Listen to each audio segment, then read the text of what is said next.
science and genetics, whose career has been with what we used to call INRA, but is now INRAE, French acronyms, they keep growing, which was France's National Institute for Agricultural Research. She was until recently president of INRA's center in the Val de Bois, but since last April has been vice president for research at the University of Tours. So I'm going to ask her the first question. Beside her is Eric Blond, who's an applied physicist with research interests in the modeling of materials and of large industrial structures, and teaching interests in mechanical engineering and thermodynamics. But since last year, he has been president of the University of Tours, for which we offer congratulations. Of Orléans. Two it's for the next year. Mistake in scenario. For which we offer congratulations and commiserations. Wiesław Gruszecki from Lublin, the biophysicist whose research interests into the biophysical aspects of photosynthesis and molecular spectroscopy. He's vice president for research and international relations at the Curie-Sklodowska Institute at Lublin, which is, I should add, a member of the European University Athena Consortium, which is 10 universities, of which one of the other ones is Orléans. Yeah, right, okay. And he's also director of the Ecotech Center in Lublin, which builds bridges between industry and science. So that's another of the things we're interested in. And finally, Federica Migliardo is my friend, my colleague on the Studium Scientific Council, a biophysicist, professor of experimental physics at Messina. But she's often in France. She's president of the Scientific Council for the COP in the Centre-Val de Loire region. Her work crosses into the humanities, particularly Leonardo, and her work has been recognized twice by the UNESCO L'Oréal International Program for Women in Science. So a good group. Listen, I'm going to pose one question to each of the four, and they'll talk for about 5 minutes, and then we will have a general discussion for a few minutes, and then we'll move on, and then we'll have dinner. Okay? Right. Kathleen, we have a question for you. How internationalization of research has expanded your field of research and networking, and do you consider internationalization as a fundamental tool in the sort of science that you do? You're on. Thank you. So first, I shall not speak for my viewpoint, but I shall speak more generally, just to say. And of course, I think that internationalization is a very important thing in research. It's a necessity, in fact, to be able to bring appropriate answers to complex questions. And I think it's the more important since questions are the more complex. It's also very important, if I take an example, to take into account all the different events which may occur, and these events may occur in the different countries. If we take the example of the recent sanitary crisis, which is still unfortunately a current crisis, we can see that the virus apparently emerged in China, then came, as all of us know, in all around the world, and changed and mutated. And so it's a good example to see that it's not possible to work on such a subject at only one place. And it's the same, it's the case for the SARS-CoV-2 crisis, but it's the same for all pathogenic agents. So it's one example. It's also the case, I see David Giraud, when you think about the vectors, about the insects, for example, which are the vectors for most disease nowadays. And so whether in plants, in animal, or in human disease. So we have also, in this case, to take into account a large amount of data, a large amount of knowledge, and thus to have a large amount of collaboration. So internationalization is something which is very important. It's also necessary to have access to specific resources, for example, for genetic resources, which is something which is very also important to have the good the good sample at the good time. But it's also, so for all these reasons, it's a necessity to have to work at the international level. It's also a question, I think, of stimulation to work at an international level. It's also very stimulating, as you all know, to meet new collaborators, to discover new hypotheses, and to have also the access to original devices or platforms. And then I also want to speak about the role model of the whole research community. I feel that it's also very important to show the younger generation the importance of an open science, of an international science, of the border crossing between cultural borders, between intellectual borders. And so internationalization is also a way to open the ideas, to open the world and the borders. So at this particular time, I also think it's very important. So of course, we all know the interest of the Erasmus program, for example, and now also of the Curie-Sklodowska networks. But it's also the case with the so-called POST program, for example, which is a program which has been created in France to be able to help some people which are trying to escape from war-torn countries. And also it's a form of internationalization that the current news make important to recall, which is unfortunate, but which is the case. So I also think of the importance of, in general, international networks, and among others, European universities are such an opportunity for international networks. So I also think of AFENA European Network for Orléans, and for Tours we hope to integrate a new university, European university, which is called Neolaya. So what I wanted to say, and just to conclude, to say that internationalization doesn't mean not thinking of the greenhouse risk of emissions. And I think that there are some people which are thinking of trying to reduce also greenhouse gas emission linked to research. But this doesn't mean to reduce internationalization. That does only mean to think of the best way to have both internationalization and an ecological viewpoint. Thank you. Okay, good. Colleagues, any comments on internationalization?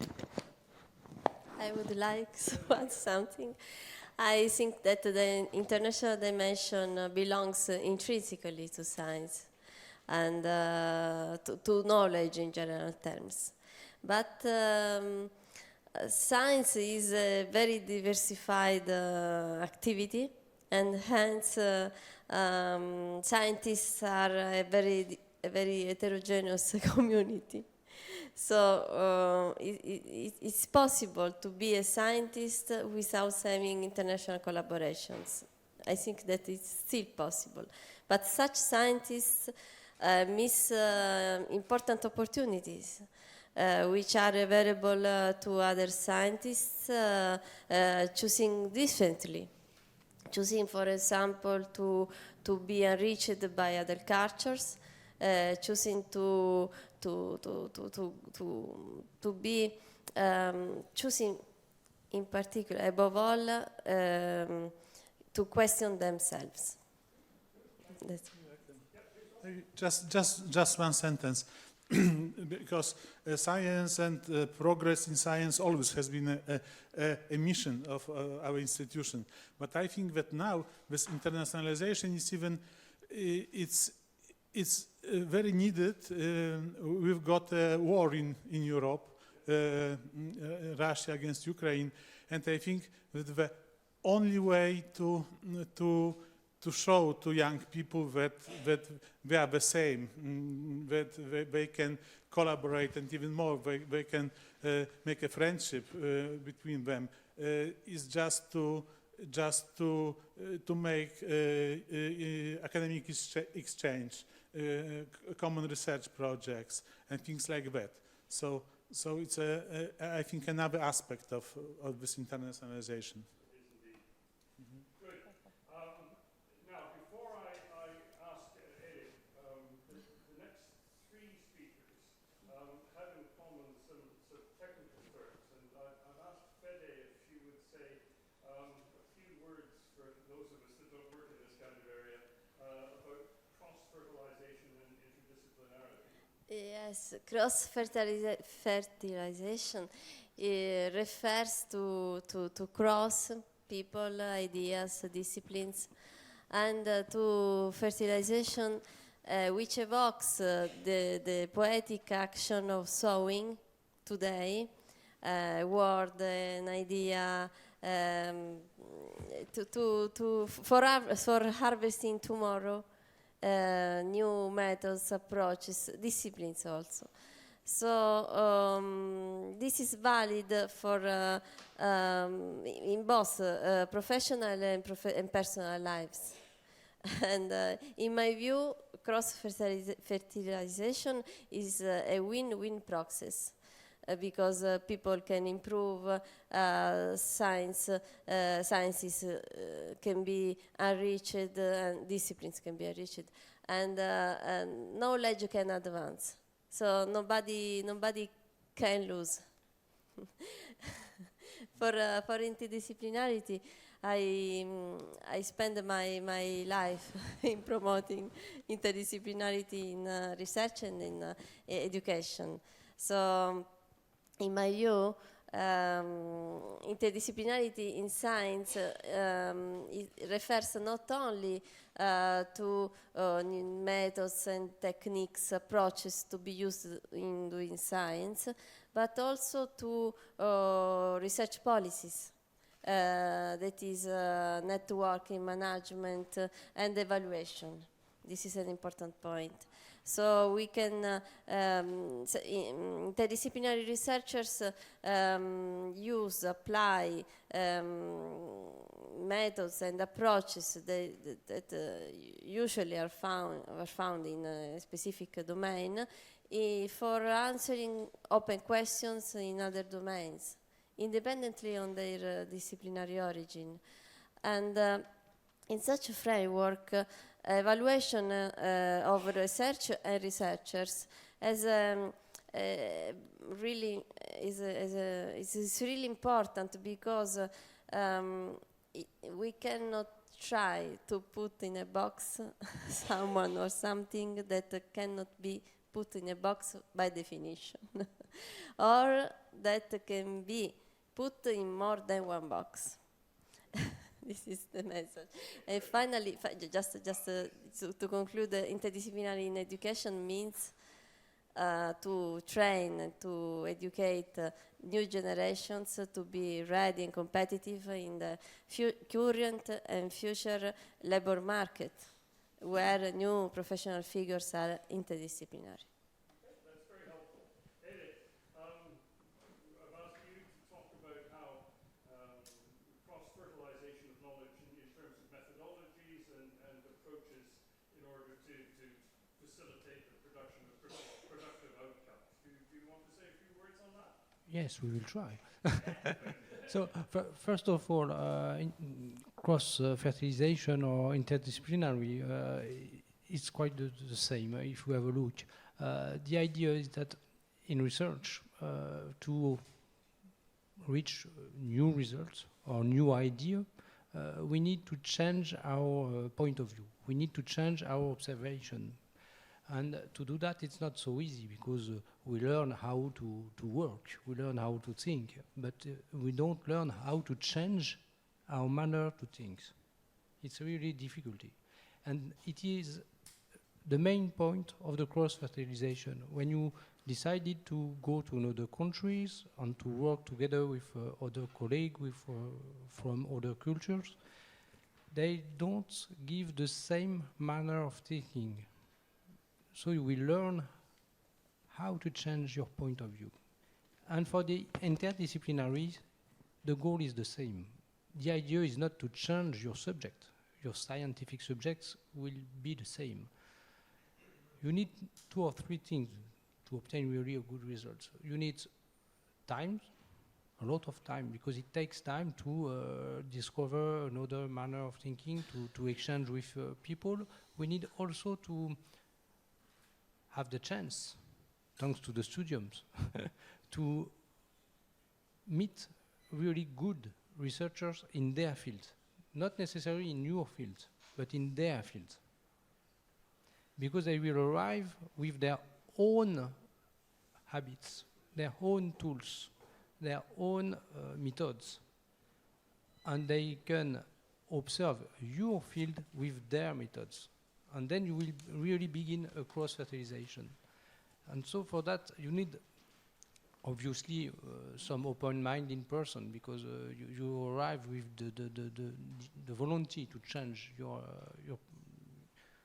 observation. So you need to be open-minded. It is really the main factor that you need to obtain a new result, or a new result on an old subject, because we always work on the same subject during 40 years, but that's normal for researchers. To try to obtain this cross-fertilization, this interdisciplinary exchange, we need to build networks that need be alive during more than 1 or 2 years. That's the idea of the European University. The idea is to try to build a European network with 7, 8, 9, because now we are in the same European University since a few months. A week. Officially a week, but a few months before. And this goal is to build a university. Normally it can have a life of more than 100 years, and then we will have a lot of time to learn together, to learn from the other. So from my point of view, what we need to overcome the goal of the interdisciplinary and the cross-fertilization, to conclude, it's very good colleague in their field, good structures to welcome these colleagues, like the Studium, and a strong network to do that. And I think that what we are doing today illustrates how we should work to obtain these results. That's my point of view. We all agree. Right. Colleagues, comments on the issues? Totally agree. Totally agree. Okay, we'll press on. We'll allow the audience in afterwards if they behave. Okay. Okay, let's move on to Wiesław. And my question that I've asked you to think about is whether interdisciplinarity is still difficult today to put in place in research activity and in the evaluation of research and indeed of researchers. Can you say a few words on that subject, please? Yeah, I think it depends on, everybody can say different story about that. So maybe I will share some my thoughts from a personal perspective. Yeah, I began research in last century, last millennium even, in the area of photosynthesis. And photosynthesis, by definition, it was situated in a domain of biology, botanics, plant physiology. But when I started doing experiments in this area, so it was already interdisciplinary, because in 50s, Melvin Calvin in Berkeley discovered a pathway of biochemical reactions fixing CO2. So, and he was by himself, he was a chemist. So already photosynthesis entered the area of biochemistry. In mid-70s, Pierre Joliot he made a genius experiment with a very short light flashes and very fast oxygen electrode, and he discovered that single oxygen molecule is evolved only after every fourth flash. So it is that that it needs 4 electrons to take from water to evolve 1 more, oxygen. So, and by himself, he was a physicist. So, so photosynthesis entered to the room of biophysics already. And in late 80s, Deisenhofer, Huber, and Michel, they discovered, they made with atomic resolution a map of huge pigment protein reaction center. Based on crystallographic experiments. So we could start from that point to discuss about function, structure, relationship, just knowing precisely where these electrons will go and how this structure, how does the structure look like. So it was interdisciplinary, but it didn't help us to go through formal steps of academic career. So I had to do a PhD, and by education, I am a physicist. So in my institute, it was hard to do PhD based on photosynthesis research, because it was always nuclear physicists, and they would say, no, it's not hard physics, so what they're showing to us. So we had to, the same habilitation, so we have to move. So for example, for habilitation, I had to move to Krakow, to University of Piotr Leidler. And also in professorship in Poland is granted by president of the country in certain discipline. So you have to go into certain channel. It's either physics or biology or technical sciences, and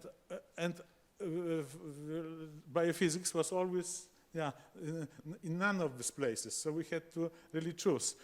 But even if you finish all this, if you have done all these formal steps of your career, the problem didn't stop, because you have to apply for grants for research. And okay, maybe last story. The lutein, which is in a light harvesting complex 2 of photosynthetic, is most abundant pigment protein in biosphere. It contains 15 molecules of chlorophyll and 2 luteins inside. And this same lutein from the same complex has to go to our eye, to yellow spot, because in our diet, if we human, we do not have ability to synthesize the xanthine lutein, and without the 2 xanthophylls, carotenoids, we will lose vision immediately, within 1 week almost.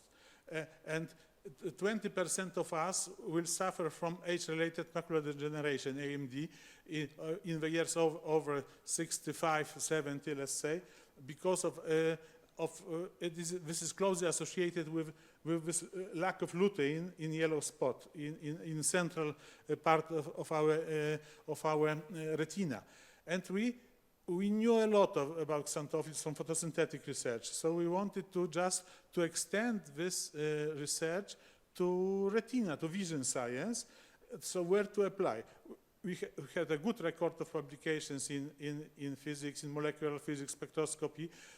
So we applied to molecular panel in Polish granting agency, and they just let us go immediately after first, because we are not medical doctors, and it was area of ophthalmology. So also, I think it's kind of it's kind of difficult to work in the interface of different disciplines, but it's so exciting and so fantastic that it's worth to pay this price.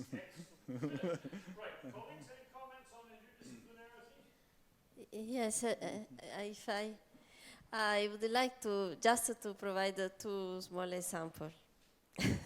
Since I'm an interdisciplinary researcher, so I apply my techniques, my approaches as a physicist for answering open questions in immunology, in medicine, or in neurobiology.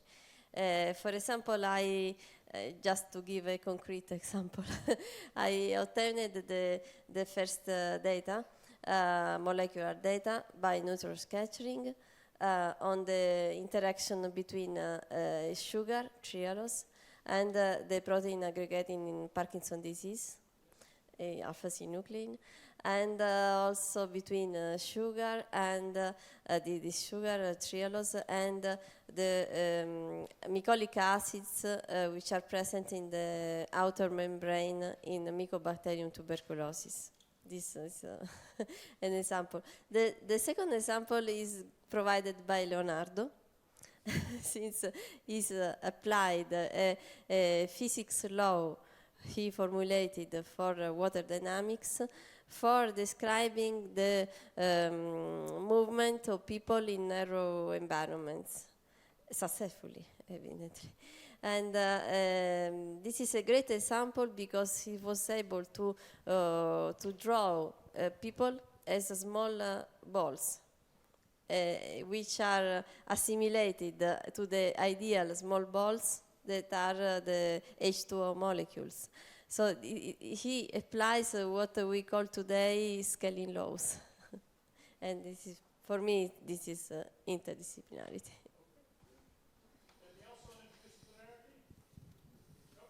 Just to say that interdisciplinarity is also important to have the junction between humanities and social science in one place, in one side, and biology, for example, in the other side. And as an example, I would say give the example of the neurodevelopmental disease, for example, which can be studied and which must be studied for a very large range of sectors to be able to understand this complex data. I shall not speak too long, but I wanted to say it. I want to hear it. Good. Okay, Fede, you're the last. The question we've asked you to address is, in your view, which interactions between science and society are necessary if you want, as you do and many of us do, to address societal challenges. And what sort of societal challenge do you think as a priority for your institution, for your research, for the rest of us, whatever you choose? Off you go. Okay. No, today, research agenda and priorities has been revised to tackle the scientific challenges that are also social challenges. That's, for example, global crisis as health and environmental crisis. So, in my view, here now today is fundamental that to promote a dialogue, a true dialogue between the science and society, and in my view, this is transdisciplinarity, and for which I would like to provide two examples. The first one is based on my personal experiences as a member of our scientific council of the Studium and as a president of the scientific council of the COP here in the region, in the Centro Val del Loire region, because I found a confirmation about my idea, what I have experienced during all my scientific life. That is, there is a politics, science, society triangulation. I think that science can have the role of intermediate, and politics can be open to sciences and to society. And by one side, they can be open to, they can accept this international and interdisciplinary dimension of research, and by the other side, they can understand our transdisciplinary effort, the transdisciplinary dimension of knowledge in general terms.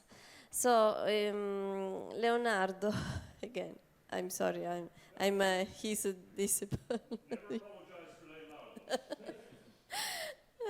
Leonardo provided a great example of transdisciplinarity, starting from the description of an architectural project of an arch, since he says that an arch, in an arch, a half arch supports the other one, and that the arch is a force given by two weaknesses. And then he is able to extend this intuition to light and heavy things. So concluding that one half of the world, by leaning in the other one, makes itself stable. And the transdisciplinary messages here are really strong, because if we think that there is someone still today thinking that disabilities are weaknesses, we could think of impressive histories as the history of Melanie Knecht, who was confined to a wheelchair, and she started to hike in high mountains on the shoulders of Trevor Hahn, who lost his sight for a glaucoma. So this is an extraordinary example of a force given by two weaknesses. And the other aspect is that if we imagine that one half of the world means man, young, rich, or white man, the fact that one half of the world supports the other one, needs the other one to make itself stable, means that men need women, white needs black, rich needs poor, and so on. So it's really great. So in my view, science alone cannot tackle the global challenges, current challenges. Science needs society to apply a transdisciplinary approach even to subjects which are intrinsically transdisciplinary. It's not evident. It's not easy. And just to conclude, I would like to remark, to point out that in this moment we need to combine scientific data to the direct experiences of non-scientists making they work every day, and they have a sensibility and a feeling which is far from our experiences as scientists. So we need to combine this knowledge, and the scientists which are with humility open to society are able to create this knowledge that can be the keystone for solving by innovative and brave approaches the current challenges. Because, for example, we need to identify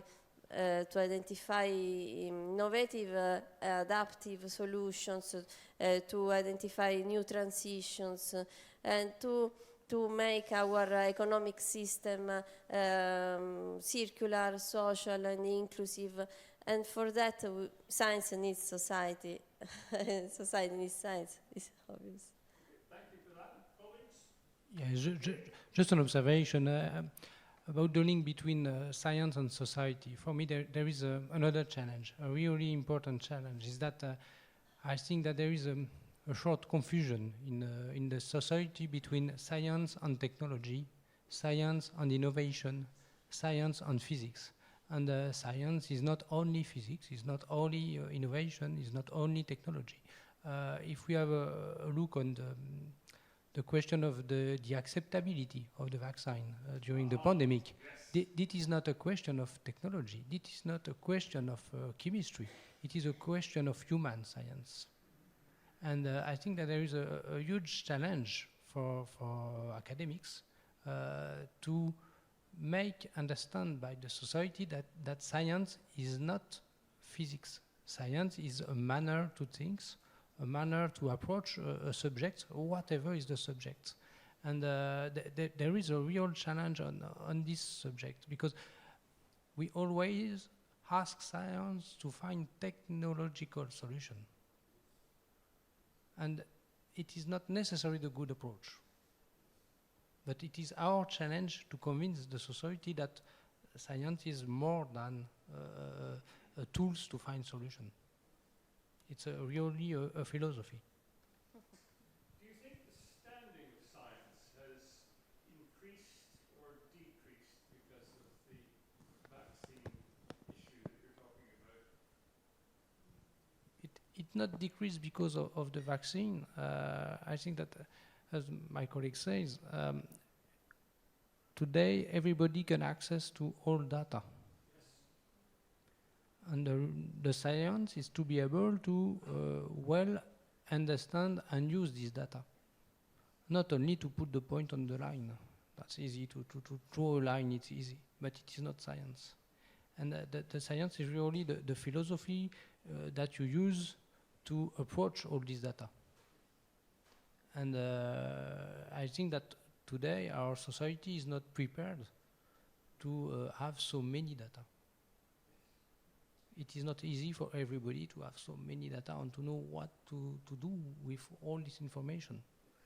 So I don't think that the science decreases, but maybe there is,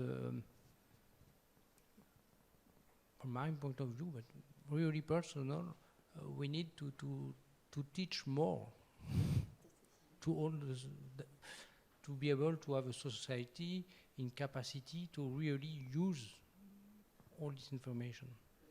And there is a lot of work. No. Okay. They're a good lot. Shall we give them a round of applause? Can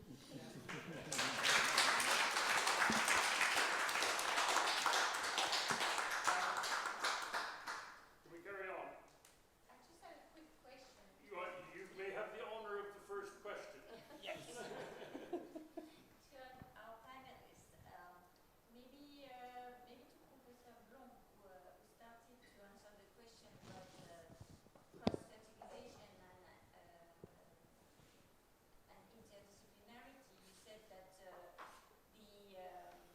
Athena University was an opportunity because it brings expertises from different universities in Europe and opportunities for them to meet. But which incentive can you bring or put on the table to this network so that they enter into scientific discussion or into common projects using this interdisciplinary focus,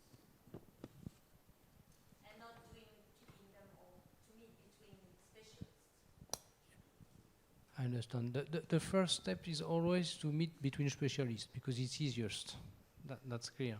The discussion between different specialties can arrive from different manners. The first one, often the most simply, is to take real problem, not intellectual problem, but real problem from industry or from society, because the real problem are always in my field, multi-physics or multidisciplinary. So then you bring together many different specialists to be able to treat the reality. That's the first manner. A second one comes from education. Today the new approach in education is no more to validate your knowledge in a science, but to validate your competencies. And the competencies approach needs that different specialists work together to build the course. So it's a second manner to help to this interdisciplinarity. For Athena, the main point is now the education. So it's more the competencies approach. The next step will be the research. Good. Okay. Maybe okay, sorry. not just one sentence. I add to Eric because also from my perspective, we've got always the best and we achieve results not when we had access to best equipment or fine chemicals or whatever, but when the research team was really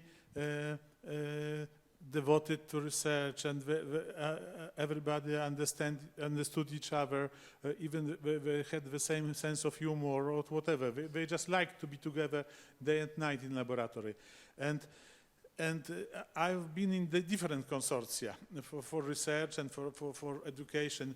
But what was different for me in Athena, when we met last week in Heraklion, that I knew that it was top science and methods in education and technique, but it was that friendly atmosphere, that really that kind of very special relationship immediately.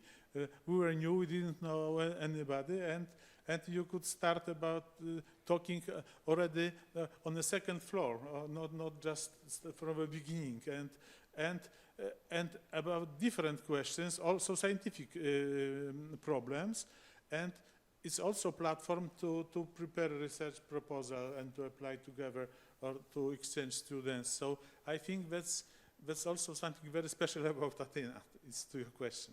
Mm-hmm. Okay, Laurent. Yes.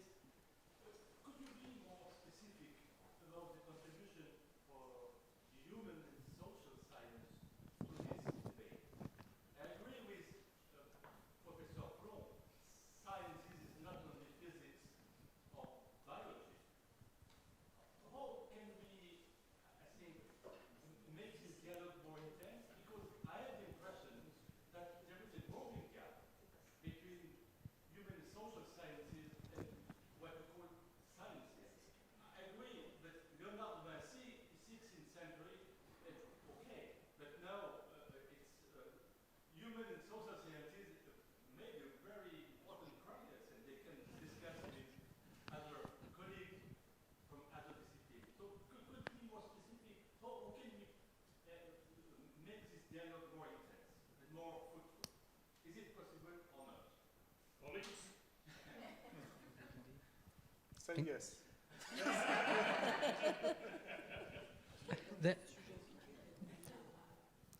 On the up to now today, the gap is growing. That's clear. On the financial organization build the gap.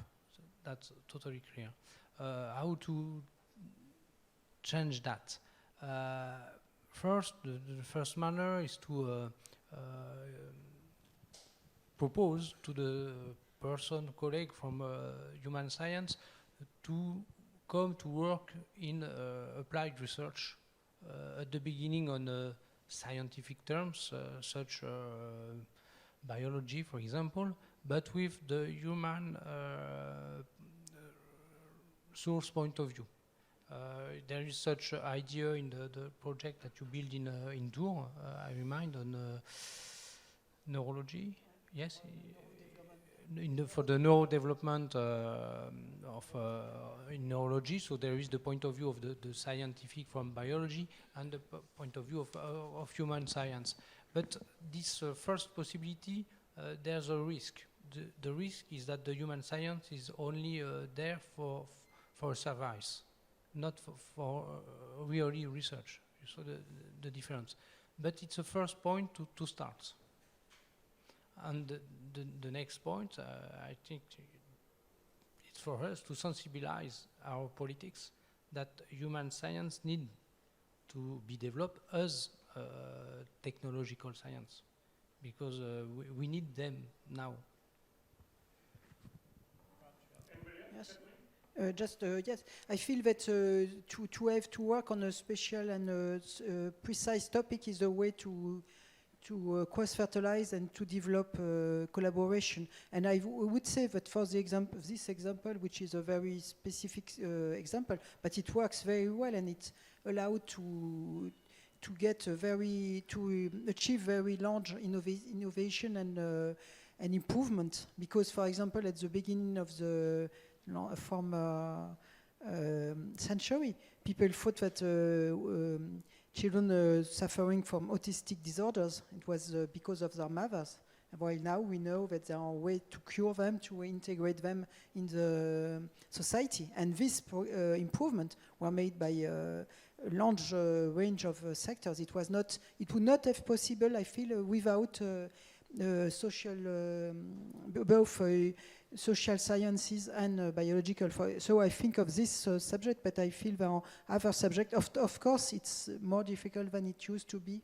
But I feel that all questions now are more complex than they used to be, and this is also one of the reasons I feel, because people believe less to science than before, because the questions are more complex and the responses are not binary. They are not yes or not. They are just it's complicated, and people would like to have a very quick and simple question, which are not possible. But I feel that it's interesting to have this cross-fertilisation, and interesting and in fact necessary.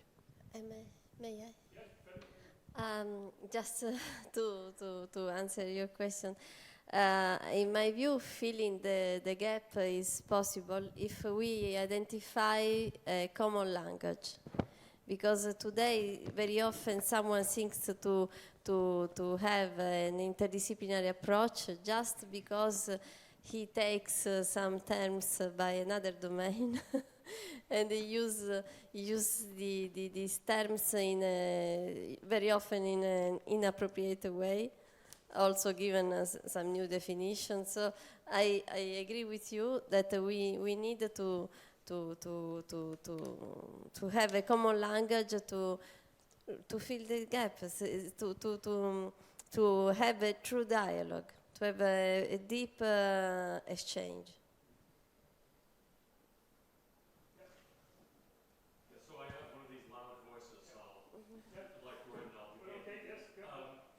A little over 60 years ago, C.P. Snow published a very famous essay called Two Cultures, which is worth reading. It's been reread periodically. And it was really from his position at Cambridge University, watching the divergence between scientific culture and humanistic disciplines as two completely, not just subjects, but ways of working in an academic environment. Scientific communities working in large rings of collaborators with reproducible results, accepted and declared methodologies, even common data sets.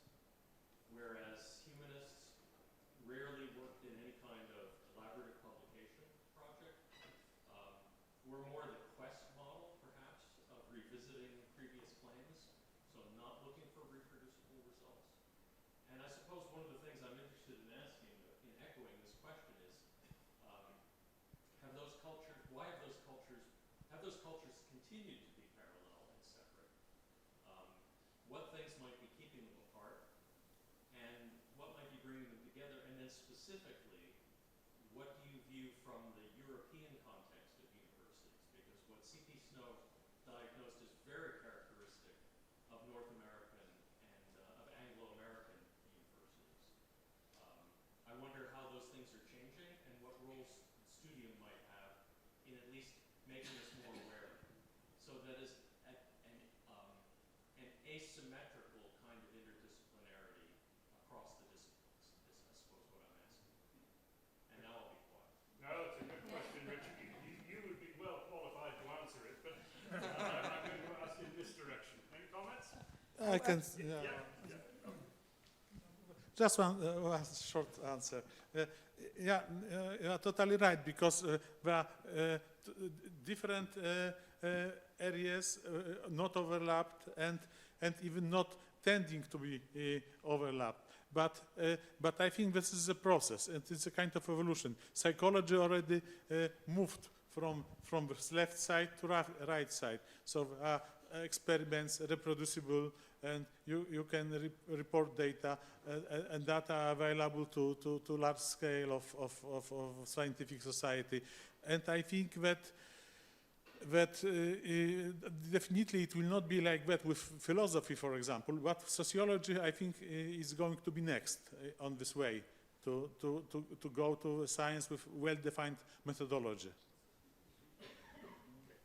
I just want to say that I feel that there are different ways to work and to have different approaches. But I feel that it's very fruitful for biological science to have also some this different viewpoint, because it's something which can be like the idea. The good idea will change our viewpoint, and I feel that it's not. I feel we should not think of the way things are done, but of the interest of having another approach and to have an inclusive way to think, to open our mind and to widen our viewpoint. How would you answer your own question? Well, I would say that they do seem to be, in many persistent ways, different ways of producing knowledge.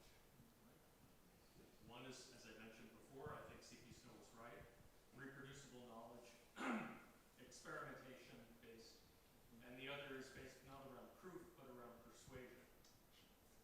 But I also think the formation of scholars within these worlds, not just the formation of knowledge, but the way we are socialized, is completely different.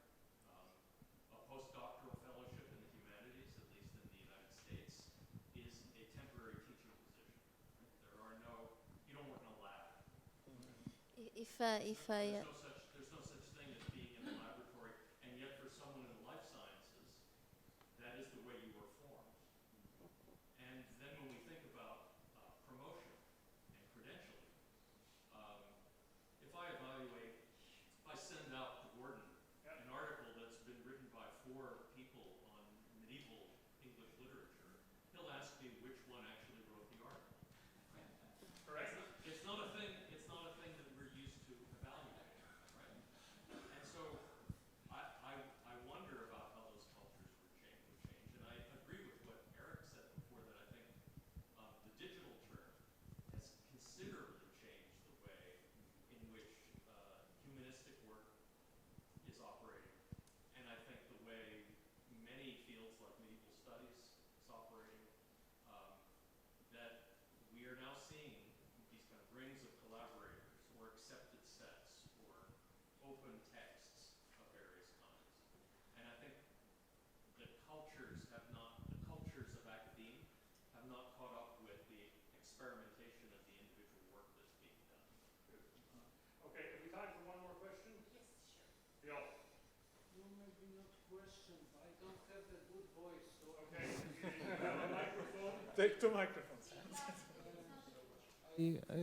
just a brief comment, because everything was told. First of all, I would never question internationalization, because this always is present in science. And I think that people from the whole Europe understand how important was in European projects, in EU, the internationalization, because more and more countries are getting, and more labs are involved. And this is also cross-fertilisation, so exchange of idea based on the internationalization. And secondly, I would say that we owe society the information, and we should keep going with convincing the society that whatever we do, the rational thinking is the most important, what we should develop since the beginning of education, because we need money for our research. And that money comes from public, nonetheless, mostly. So I think it's a very interesting discussion, and we would never end it. So I thank you very much. Okay.